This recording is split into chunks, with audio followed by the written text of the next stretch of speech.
Bien, je vais montrer maintenant les concepts des raccourcis pour les sélections. Donc pour ce faire, on va travailler avec une sphère, un tab, je vais mettre sphère.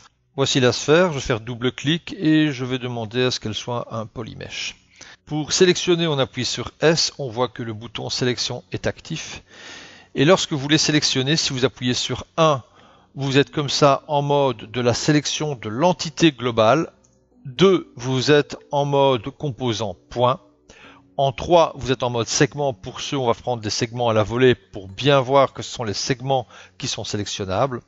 4, ce sont les faces. De toute façon, vous avez aussi les icônes qui sont ici. 5, ce sont ce qu'ils appellent, dans le cas de Houdini, les vertex. On voit très bien en appuyant sur 1 que c'est l'entité de l'objet. 2, je rappelle, ce sont les sommets, les points. 3, les segments. 4, les faces et les vertex pour la suite. On va basculer en mode face, c'est-à-dire 4. Je sélectionne ces faces-ci et en appuyant avec CTRL, je peux comme ça supprimer la sélection qui a été faite au préalable en faisant une sélection à la volée. Si j'appuie sur CTRL, voilà ce que j'obtiens. Si je fais une sélection toute simple à la volée et que je fais CTRL-I, j'inverse la sélection. Pour n'avoir que le périmètre de cette sélection, j'appuie tout simplement sur Shift B. À ce moment-là, j'ai que le périmètre de la sélection. Lorsque vous sélectionnez aussi bien ce qui est à l'avant qu'à l'arrière de l'objet. Pour limiter votre sélection uniquement vers les faces orientées vers vous, celles que vous voyez, vous cliquez sur l'œil qui est ici. À ce moment-là, lorsque je fais cette sélection, je ne sélectionne pas les faces qui sont à l'arrière. Il est évident, et je le rappelle, que ces icônes, s'ils ne sont pas visibles, c'est que vous n'êtes pas en mode sélection. Le mode sélection, c'est S au clavier. À ce moment-là, les icônes apparaissent. Il est tout à fait possible de permuter les sélections face en mode point. Pour ça, il y a un raccourci clavier assez particulier qui est CTRL-SHIFT et puis vous appuyez sur l'accent circonflexe qui est à côté de la lettre P. Vous convertissez comme ça votre sélection face en sélection point. Appuyez toujours sur CTRL-SHIFT et maintenant vous appuyez sur la touche $ qui est à côté de la touche Enter et la sélection point est changée en sélection face. Lorsque vous avez une face et ou un point, vous pouvez faire Shift-G pour agrandir la sélection. Shift-S permet de réduire la sélection. Je vais convertir maintenant cette sélection en points, faire Shift-G, j'agrandis la sélection des points, ou Shift-S et je réduis la sélection des points. Pour basculer cette sélection en mode face, CTRL-SHIFT $. On voit à ce moment-là que toutes les faces qui étaient connectées à ces points sont sélectionnées. Pour réduire, j'ai plus qu'à faire Shift-S.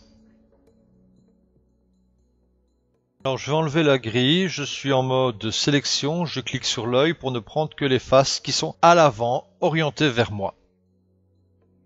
Maintenant j'ai ici Visibility. Dans la partie Visibility, je peux faire Hide Select Primitive. À ce moment-là, je cache les faces qui ont été sélectionnées et cela me permet de travailler plus facilement à l'intérieur d'un objet ou de travailler sur une sélection de faces personnalisée. Dans Visibility, je peux revenir sur Show Only Select Primitive. À ce moment-là, je ne vois seulement ce qui était sélectionné au préalable. Lorsque je reviens sur Primitive, Show All Primitive, je revois tous mes composants de ma géométrie. Chaque type de modification de visibilité vous a créé en fait un nœud. Vous pouvez rééditer ou activer ce nœud en fonction des visibilités que vous avez choisies. Éditons par exemple les paramètres du premier nœud de visibilité. Vous avez ici l'action Hide Primitive avec le groupe qui était caché. Vous pouvez faire Expose Primitive, à ce moment-là vous affichez tout. Je reviens sur Hide Primitive et ici ça s'applique à ce qui était sélectionné ou non select primitive. Vous pouvez comme ça retrouver vos sélections ou modifier les sélections avec certains paramètres proposés dans les options relatives au nœud de visibilité sur lequel vous êtes. Si certains raccourcis clavier vous semblent pénibles, comme par exemple la sélection des faces, pour permuter en points, il faut avouer que CTRL-SHIFT avec la touche qui est à côté du P sur laquelle il y a l'accent circonflexe, c'est pas toujours évident. Il faut aller dans Edit Hotkey. À ce moment-là, je clique dans Match Existing Hotkey et je fais Pour rappel, le raccourci qui permet de permuter les faces en points qui est CTRL-SHIFT et l'accent circonflexe. À ce moment-là, je retrouve ici le raccourci clavier et on retrouve tous les connexes comme Convert to Edge Selection que je vous ai pas encore montré dans cette vidéo mais que maintenant vous pouvez personnaliser à cet endroit. Je vais par exemple faire Convert to Point Selection. Eh ben moi je vais faire CTRL F2. Je vais sélectionner maintenant les faces qui sont là en appuyant sur 4 et je fais CTRL F2 et on voit que le raccourci clavier fonctionne.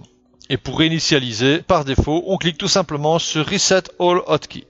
Vous retrouvez ici au-dessus les différentes manières de sélectionner. Par défaut, vous êtes en mode box, donc c'est une boîte englobante.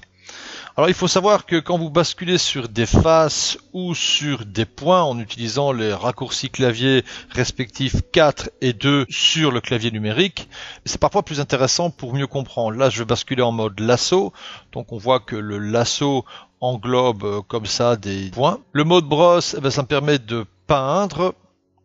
Vous avez la taille de la brosse qui est ici que vous pouvez modifier à loisir, agrandir la taille ou réduire la taille, tout simplement avec le bouton du milieu et en glissant la souris à gauche ou à droite. Et puis vous avez ici le laser. Alors le laser, avec les points, c'est pas évident parce qu'il faut choisir les points. C'est beaucoup mieux en mode face, car le laser permet comme ça de choisir directement les faces en se mettant dessus. On verra par la suite différentes autres combinaisons. Maintenant, je suis en mode sélection face, j'appuie sur Shift A, je clique ici et je vais tout simplement à l'horizontale avec le bouton du milieu. J'ai comme ça une sélection en ring. Si je fais toujours Shift A et que je vais vers le haut, je suis en mode loop et je peux comme ça facilement sélectionner les modes qui m'intéressent avec le bouton du milieu de la souris. Lorsque vous êtes en mode sélection de segments 3 au clavier numérique, lorsque vous faites un double clic, vous avez comme ça le prolongement de vos segments à l'horizontalité ou double clic à la verticalité.